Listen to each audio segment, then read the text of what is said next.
አባሲኡ ዝወፀ ዘደንግጽ ሰበር ዜና ፕሬዝደንት ጊዜያዊ ምሕዳር ትግራይ ኣይተ ጌታቸው ረዳ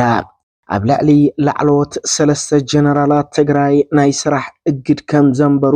ቤት ጽሕፈት ፕሬዝደንት ሎሚ ኣማሲኡ ሰበር ኢሉ ኣብ ዝጠቅዖ ሓበሬታ ክገልጽ ክኢሉሎ። ሰላም ከመይቶም ሲዩ ፍትዋት ተኸታተልቲ ምድላዋት ታርጌት ሚድያ ሎሚ ፕሬዝደንት ጊዜያዊ ምሕዳር ትግራይ ኣይተ ጌታቸው ረዳ ንሰለስተ ላዕሎት ኣዘዝቲ ሰራዊት ትግራይ ካብ ስርሖም ክእገዱ ዘመሓላልፍዎ ውሳነን እቲ ዝጸሓፍዎ ደብዳቤ ነመልኪትና ብዝርዝር ናባኻትኩም ሓደ ሓበሬታ ክነብጽሕና ሓቢርኩምና ጽልሑ። ፕሬዝደንት ጊዜያዊ ምሕዳር ትግራይ ኣይተ ጌታቸው ረዳ ሎሚ ኣብ ልዕሊ ሰለስተ ላዕሎት ኣዘዝቲ ሰራዊት ትግራይ ናይ ስራሕ ጠጠው ምባል እገዳም ቢሮም እቶም ፕሬዝደንት እገዳ ዘንበሩሎም ላዕሎት ጀነራላት ትግራይ ድማ ሜጀር ጀነራል ዮሐንስ ወልደ ጊዮርጊስ መዲድ፣ ብርጋዴር ጀነራል ምግበ ኃይለ፣ ሜጀር ጀነራል ማሾ በየነ ምዃኖምን ክፍለጥ ተኻኢሉሎ። ብመሰረት እዚ እዞም ሰለስተ ጀነራላት ካብ ስርሖም ብጊዜያውነት ከም ዝተኣገዱ ድማ እቲ ቤት ጽሕፈት ፕሬዝደንት ብመሰረት ዝጠቅዑ ሓበሬታውን ምርዳእ ተኻኢሉሎ። ኣብ ዝሓለፉ እዋናት ሰለስቲኦም ኣዘዝቲ ግንባር ንውሳነ ላዕሎት ኣዘዝቲ ሰራዊት ትግራይ ብላዕለዋይነት ዘተሓባበሩ እዮም ብምባል ብፍላይ ብደገፍቲ እቲ ጊዜያዊ ምሕዳር ትግራይ ብተደጋጋሚ ክኽሰሱ ዝጸንሑ ኮይኖም ሎም ድማ ቶም ፕሬዝደንት ንዞም ሰለስተ ላዕሎት ጀነራላት ሰራዊት ትግራይ እግድ ስራሕ ኣንቢሮምሎም ኣለዉ። ሰለስቲኦም ጀነራላት ኣብ ሰለስተ ግንባራት ዋና ኣዘዝቲ ኮይኖም ዝሰርሑ ኮይኖም ብመሰረት እዚ ሜጀር ጀነራል ዮሐንስ ወልደ ጊዮርጊስ መዲድ ኣዛዚ ደቡብ ግንባር ኮይኑ ዝሰርሕ ዘሎ ኮይኑ ሜጀር ጀነራል ማሾ በየነ ኣዛዚ ምብራቅ ግንባር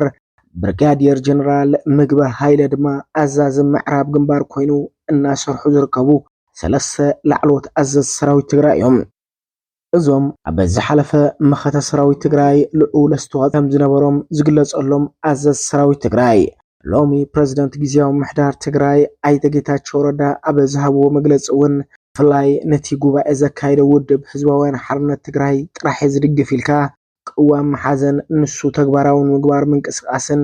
ኣዝዩ ዝተወገዘ ዝተኾነነ ተግባር ይኹሉ ገሊጾም ምንባሮም እውን ዝዝከር እዩ። ኣማሲኡ ብመሰረት ቤት ጽሕፈት ፕሬዝደንት ንሰለስቲኦም ጀነራላት ዘውፅኦ መግለፂ ድማ ዝስዕብ ደብዳቤ ብኸምዚ መልክዑ ኣዳልዩ ናይ ሽም ለውጢ ጥራሕ ብምግባር ንሰለስቲኦም ሓደ ዓይነት ጽሑፍ ዘለዎ እግድ ወረቐት እውን ኣውፂሎም ኣሎ። ብመሰረት እዚ ኣብ ዘለኹምሉ ኢሉ ይጅመር ዋኒኑ ጊዜያዊ ናይ ስራሕ እግድ ምፍላጥ ይምልከት ድማ ይብል እቲ ደብዳቤ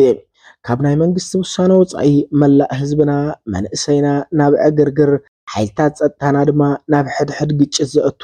ኮታስ መላእ ህዝብና ናብ ዘይወጾ ዓዘቕቲ ዘእቱ ምንቅስቃሳት ሕዝውን ደው ይበለን። ብመሰረት እዚ ንስኹም ኣዘዝቲ ግንባር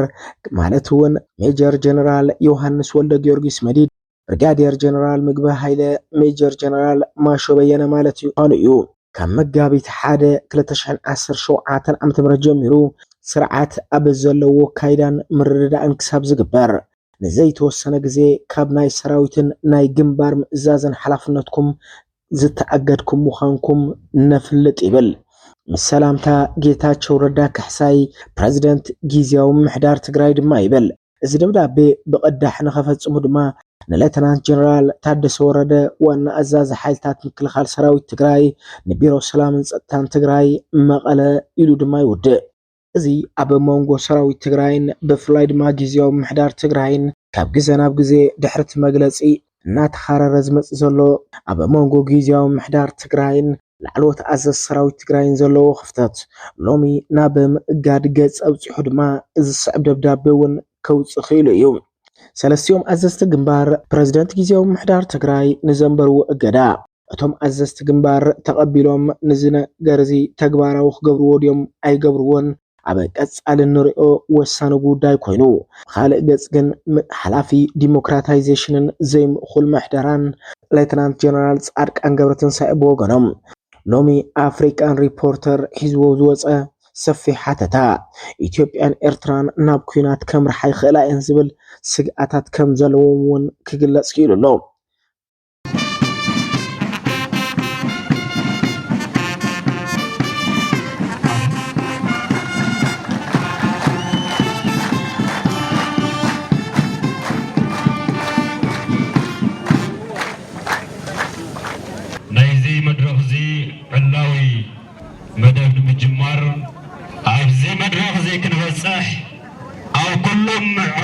ቃልሲ ህዝቢ ትግራይ